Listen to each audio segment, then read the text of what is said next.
And welcome back to Studio 43 here in New York City. The NFL Today on YouTube. JB, along with the professorial staff from the NFL, a number of headline items coming out of the early slate of games.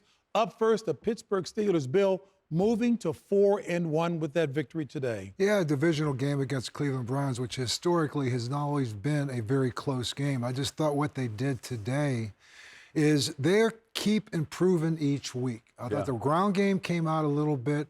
I thought the defense really stepped up, and particularly against Junkins, the running back who sparked last week against Minnesota, Quashon Junkins, the rookie. They shut down the running game. And I think that's been the one thing you talk about this defense. They've been in the past a little bit soft against the run, for lack of a better word. Not a word everyone wants to be told that they're soft.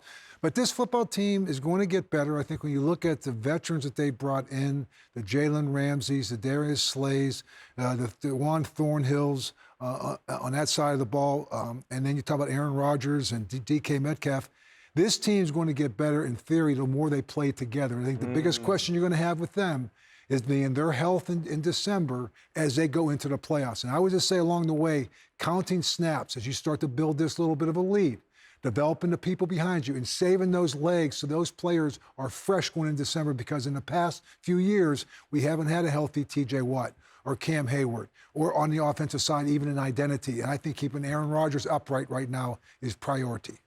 I agree with you. I think it's a really good win. You know, I think you look at Cleveland's record and you kind of throw it away saying, you know what, you beat the Browns. But that defense is very good. Totally. The way they ran the football, very effective. Jaylen Warren getting going, right? Physical behind the pads, throwing the ball. I thought Aaron was very good today.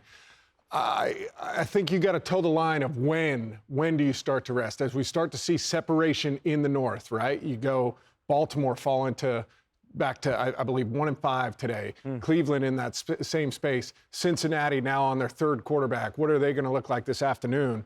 I think that's where Mike T has to kind of balance it at some point.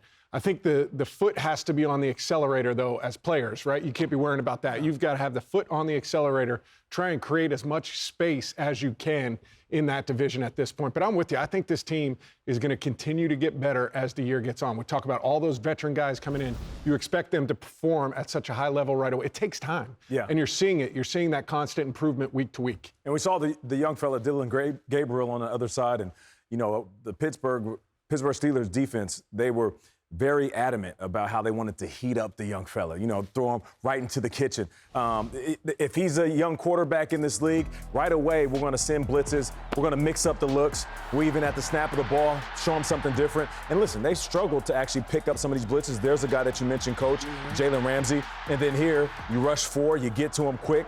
And they just had their eyes on him and were very, very ferocious going after the young fella, and rightfully so. You get a young guy out there, you're supposed to heat him up like that. But then on the other side, I love the fact that this offense is really starting to find out who they are. You mentioned Jaylen Warren getting going. And then as your wide receiver number 1, DK Metcalf, 9 targets, 4 catches, almost 100 yards. I want to see him get the ball thrown to him 10, 11 times a game. Yeah. Because he's that type of guy that once he gets going, he's going to have an impact on the game, period. And the biggest thing, too, Nate, with that, and there's no question, I think Aaron Rodgers today, for the first time since we've been there, he probably took less hits today than he's had in weeks past. I mean, he was hit 3 or 4 times. He took 0 sacks. So, obviously, this offensive line is starting to find its kind of gelling together, so to speak. It's chemistry that they have, the communication that takes time. The more you play, the more you have a feel for one another. And like you said, Aaron Rodgers knows too. He knows how much time he needs in the pocket before he has to get rid of the ball, throw it away, get it out of his hands. All this stuff takes time. Yeah, I think they are right on spot. I just go back to the same thing. The rotational element of that they can do. If they continue to do that up front to 7 guys. They got Harmon, they got Benton, they've got 4 outside rushers. They can sit there, keep TJ, keep these guys healthy on the outside. Nick Herbig, all of a sudden he's kind of developed into a force on the outside along with the Highsmith. So they've got, and I'll tell you, Patrick Queen today to me was flying around like a guy that all over almost the place. Possessed. All over. This team is getting more confidence with each week.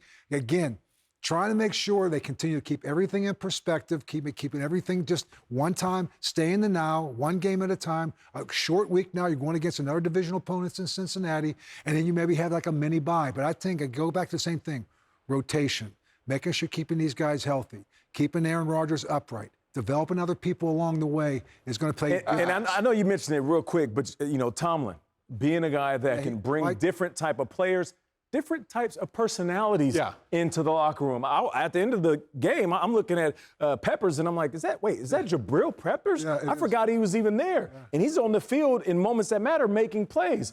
When last year, people were wondering if he was going to be in the league, but you have a guy like Tomlin that could bring in all of these different stars, whether they're young superstars or the oldest of oldest superstars like Aaron Rodgers, and still find a way for these guys to all find chemistry and figure out who they are as a team. My only concern is that grass in Pittsburgh, Coach. All right? When I saw Boswell go down, take out the divot on that, he's one of the best kickers. He's not going to miss with that. Let's get the grass right there in Pittsburgh. Give him a good surface to play on. Mr. Rooney, just tell you, the field is great.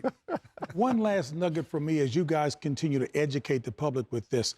And Nate talked about the number of players coming in. Matt, I've heard him talk about the kind of wide receivers that it has, or the tight ends, getting to know them.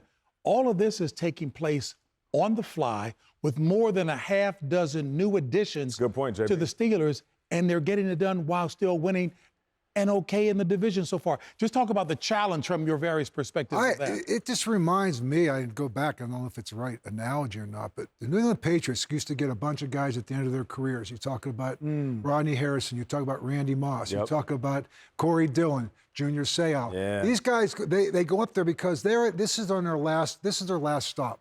They want to go to a building where there's a culture that exists, and they can enhance that culture, and they can pass that along to the younger guys who are there. And Mike is bringing in those guys that are going to embrace this opportunity, embrace this last chance, like we're talking about with Stephon Diggs, that he's going through up there in New England right now. So if you get these right guys at the right point in their careers, they can make a tremendous influence and impact on your football team. Yeah, and there's a level of respect that works both ways. For the veteran player coming in, there's a respect of the front office and the head coach and the coaching staff, but there's also a respect from that staff of the veteran players and what they've accomplished at different points of their career. It's a unique intersection of those two things coming together. And not to mention, you know what they say, a hungry dog runs fast. Some of these guys are hungry for a stamp on their legacy. Some of these guys are hungry because they've never been on a team that has had the potential of being in the playoffs, let alone a Super Bowl run. And you get those type of dudes in the locker room, now all of a sudden these young guys are looking at a group of veterans that are doing everything in their power to show up every single day, lead by example, listen to coach, buy what he's selling, week in and week out,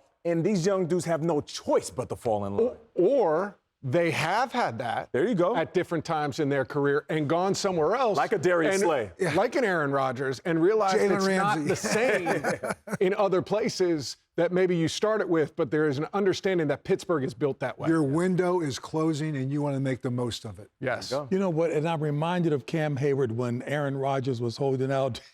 Cam Hayward was serious. What did he say, Coach? You want to be a part of the Steelers or not? I love We're not waiting on anybody.